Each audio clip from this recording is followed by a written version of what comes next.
Great Southern Bank increases their interest rates by 75 basis points. Let's have a look. Hello everyone, Florian.heise here and welcome to another episode of HeiseSays. Grab your stein of coffee because another bank has increased their interest rates. If we have a look here, this is a broker update from Great Southern Bank. They're increasing their rates tomorrow by up to 75 basis points. And just move the microphone there. Sorry about that. Let's have a look here. So owner-occupier, 1 year fixed rate, principal and interest is going from 4.85% to up 75 basis points, 0.75 to 5.59%. So it's starting to get up there. Those of us that, I fixed for 1.99 for 4 years because I didn't trust our Reserve Bank governor, guys, not in the slightest. I guess because I kept looking at this chart, at their predictions, so my confidence in their ability to accurately predict the future evaporated. And I guess most people just need to look into it a bit more. If you're interest only for 1 year, you're up to 6.09%, a 75 basis point increase. 2 years, you're at 5.34 principal and interest. 3 years, 5.64, and interest only, seems to be the highest interest only they offer, is 5.74. Now, the reason I mention interest only is because some people may have to resort to that if they get into trouble. But then 5 year, you're fixed at 5.89%. So those of you that have managed to lock in a insanely good 5 year rate, congratulations. But you've got to understand, once you come off a low rate, you're either going to go variable or you're going to go on one of these and it's going to get even more expensive. Now, investors, 1 year fixed P&I is up 75 basis points to 5.89%. So the issue with investor rates going up as well, I would argue that there's a chance that some of that may be transferred into rents, particularly because, well, the vacancy rates are so low at the moment, we've got a rental crisis. It's just going crazy. So you can't blame people for wanting to get into property regardless of everything that's going on when they're paying so much on rent. 2 year fixed P&O is 5.49 and the highest is, it's interest only for 1 year fixed, 6.09, where for 5 years it's 5.94 and 6.04. Now, let's bring over the Excel and play with some figures here. Now, I've got 1.99 here, and this 637,000 is the Victorian. Now, these are all the average Victorian mortgages.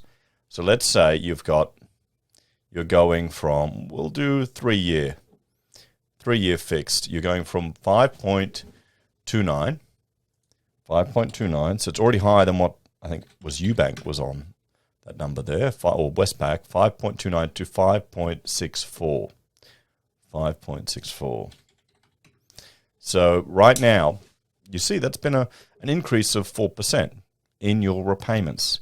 So here's the thing, with these fixed rate mortgages, one thing you'll see here at the bottom of this email is fixed interest rates are confirmed at settlement unless a fixed rate lock request is in place. So this, you have to talk to your broker or your bank. This is usually an extra charge. An extra fee they charge you to lock in before settlement. Because settlement, could be a month, it could be 2 months, depending on everything that goes on. When we were settling the sale of my mother's house, we gave an extension to the buyer because they had some issues. And, it took a bit longer. The real estate was annoyed. I didn't mind because I had to trim a whole lot of trees and clean out the gutters and do all this stuff. So it was all good. But, in this environment with rates going up constantly, it may be something to consider. Talk to your broker, do the sums. I think it's like $750 they charge it. You think there'd be a bank offering it for free, a free fixed rate as an advertising benefit to get more people in there, but I guess that's not the world we live in. Let's have a look at a New South Wales house, the average mortgage. Again, you're talking $172, and the Australian average, it's $119. So $120 extra you would have to find every month. Now, but what this means is it's going to affect people's ability to purchase. It's going to affect how much someone can throw in front of that auction or to get into a property. That's what this will mean. Now, if we look at someone coming off 1.99, well, I mean, this is going to look drastic, okay? Because the reality is, this is a bullshit rate, okay? You know it, I know it, we all know it. All of us who are, not bloody well kids remember when rates were higher, and we know that 1.99 is a joke, okay? That's why we locked it in, those of us that did. I would be shocked if we see rates low like this again. If we do, it means the economy goes into a deep recession and the Reserve Bank is trying to do whatever they can to dig us out of it. That may happen. But we'll have to see. And I mean, here we go. The cash rate is creeping up. Inflation is creeping up. And there's more talk of the R word. But I mean, I'll give you an example. Today, I need to get a mirror attached to our car windscreen. And I rang up one of those mobs that are meant to come out and replace your windscreen. And they're going, yeah, you got to drive in. And I go, well, isn't your whole bit about coming out to people's houses and doing it? And he said, yeah, do you want a job? I guess it wasn't a priority, and everyone I'm talking to is flat out. Everyone is really busy. So it's just nuts at the moment. So we'll have to see what happens.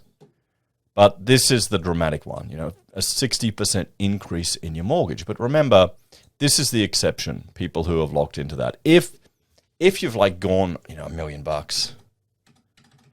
a crazy mortgage, you're still talking a big increase. But to service that, you should be having good income.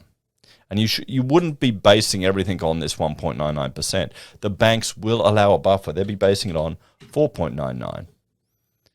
That's their worst case scenario. They're meant to have a 3% buffer to your repayments. And what's going to happen is, people who don't know what they're doing with their budgeting and have got so much money they've never actually had to budget before are going to have to learn that. So guys, there we go. These are the increases from the Great Southern Bank. You can see there, rates are creeping up steadily. It's going to be harder and harder to find a really cheap interest rate. Let's have a bit of a talk. As I've said, all the regulars of the channel know this is coming, and we need to prepare for it. Plan for higher rates. Get additional income streams. Cut your expenses. Just do a budget, or not even a budget. Just track your spending if you don't do that. Because there's some people that have got so much money coming in, they don't need to track their spending. And, they're going to have to start. They're going to have to start. Anyway, guys, thank you all for watching. Like, share, subscribe to the channel. Let me know your thoughts and opinions on this one in the comments down below. If you're a fan and enjoy the content I create here, there's a few ways you can help out. You can support us via YouTube or Patreon. Use any of our referral links from Amazon, eBay, Independent Reserve, or AussieBroadband.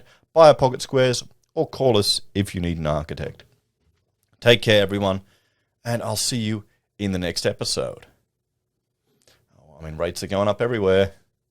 I'll have to have a look. Westpac, 5.49. They're still doing better than Great Southern Bank, but they'll all creep up. I'll see you later, guys.